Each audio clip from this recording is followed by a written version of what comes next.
दोस्तों, animal kingdom खतरे से भरा हुआ है। अगर आप फूड चेन में टॉप पर नहीं आते हैं तो हर वक्त मन में ये डर लगा रहता है कि कहीं कोई दूसरा शिकारी आकर हमला न कर दे।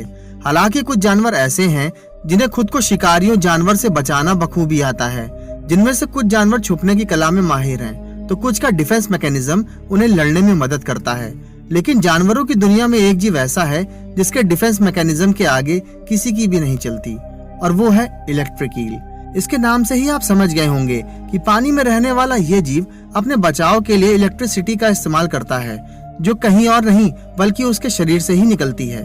पर यहाँ सवाल ये आता है कि बिजली के झटके देने वाली इलेक्ट्रिकल ईल एलिगेटर जैसे खतरनाक जानवर को अपना शिकार बना सकती है, या फिर एलिगेटर का खतरनाक बाइट फोर्स इस इलेक्ट्रिक ईल को चारों खाने चित कर देगा। दोस्तों, बचपन में आपने भी कभी न कभी 9 वोल्ट की जो बैटरी होती है उसे अपनी जुबान पे लगाकर उसका स्वाद चखने की कोशिश करी होगी, और उसका एक्सपीरियंस भी आपको याद ही होगा।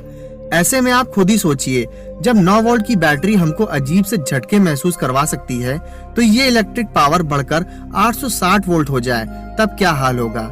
क्योंकि इलेक्ट्रिक ईल जब किसी को झटका देती है तो उसे उतना ही पावरफुल इलेक्ट्रिक शॉक लगता है। इलेक्ट्रोफोकस इलेक्ट्रिकस, जिसे हम आम भाषा में इलेक्ट्रिक ईल के नाम से जानते हैं। दोस्तों, 8 फीट तक ग्रो करने वाली ये जीव वजन में करीब 44 पाउंड तक की होती है, और आप इलेक्ट्रिक ईल को साउथ अमेरिका के नॉर्थ वेस्ट इलाके में देख सकते हैं, जिनमें अमेज़न और ओरिनोको रिवर बेसिस शामिल है। वैसे तो इलेक्ट्रिकल ईल कई तरह के जीवों को अपना भोजन बनाती हैं, लेकिन इन्हें मीठे पानी में रहने वाले स्लो मूविंग क्रिएचर कुछ ज्यादा ही पसंद है, क्योंकि ये अपने शिकार को इलेक्ट्रिक शॉक देती हैं, जिसकी वजह से या तो वे अधमरा हो जाता है या फिर वे मर ही जाता है, और तब इनके लिए अपना भोजन बनाना बहुत ही आसान हो जाता है। इसी तकनीक का इस्तेमाल करके ये जीव मछलियों से लेकर छोटे छोटे मैमल्स तक हर किसी को अपने भोजन में शामिल करते हैं। दोस्तों, आपको बता दें कि वेनेजुएला में रहने वाले एक इंडियन ट्राइब है जिसका नाम इलेक्ट्रिकल ईल अरिमीना है। दोस्तों, इस ट्राइब के लोग इलेक्ट्रिक ईल को पकड़ने के लिए जंगली घोड़ों का इस्तेमाल करते थे, जहां ये अपने जंगली घोड़ों को उन इलाकों में ले जाते थे जहां पर इलेक्ट्रिकल ईल बहुत बड़ी संख्या में हो। वहां जाने के बाद कबीले के लोग इंतजार करते थे घोड़ों को पानी के अंदर पाकर, जब इलेक्ट्रिकल ईल घोड़ों के नजदीक आए और उन पर वार करने की कोशिश करती थी। वैसे ही इस कबीले के लोग उन्हें अपने चंगुल में ले लेते थे। और आप ये सुनकर तो और भी हैरान हो जाएंगे कि बिजली के झटके देने वाले इस जीव को पकड़ने के लिए ये टेक्निक अभी तक चलती आ रही है। दोस्तों, आपको जानकर हैरानी होगी कि इनका खतरा केवल पानी के अंदर ही नहीं होता, बल्कि ये पानी के बाहर निकलकर भी अपने दुश्मन पर वार करने से पीछे नहीं हटती।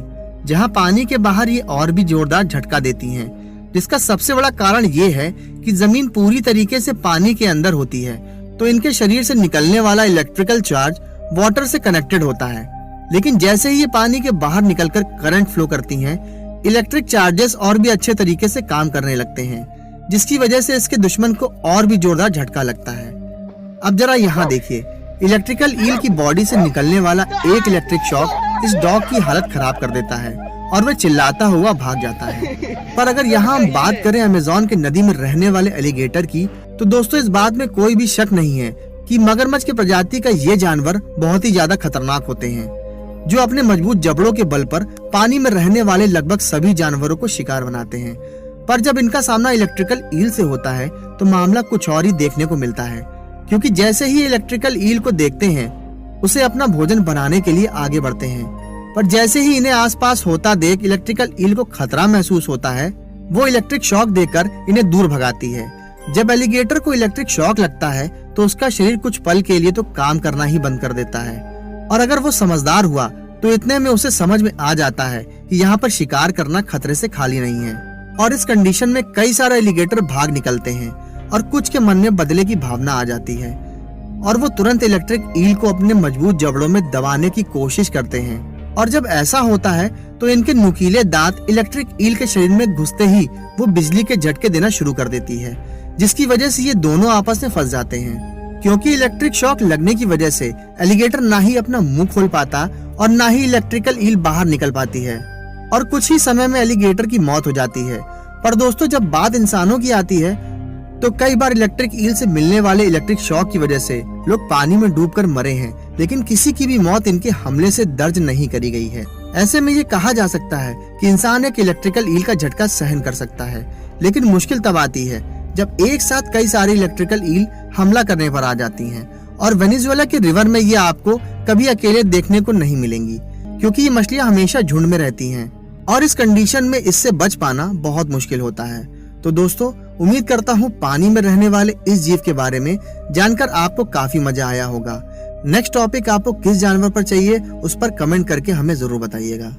दोस्तों, अगर आप अमेज़न के जंगल में पिकनिक मनाने के लिए जाने के लिए सोच रहे हैं तो ये आपके लिए सबसे बड़ी भूल हो सकती है, क्योंकि यहाँ पर रहने वाले खतरनाक जानवर इस फिराक में इंतजार कर रहे होंगे कि कोई इंसान इनके नजदीक आए और ये उसे अपना भोजन बना ले। क्योंकि दोस्तों, ये दुनिया के सबसे खतरनाक जानवरों में से एक हुआ करते हैं। क्योंकि दोस्तों, ये दुनिया के सबसे खतरनाक जानवरों से भरा हुआ जंगल है।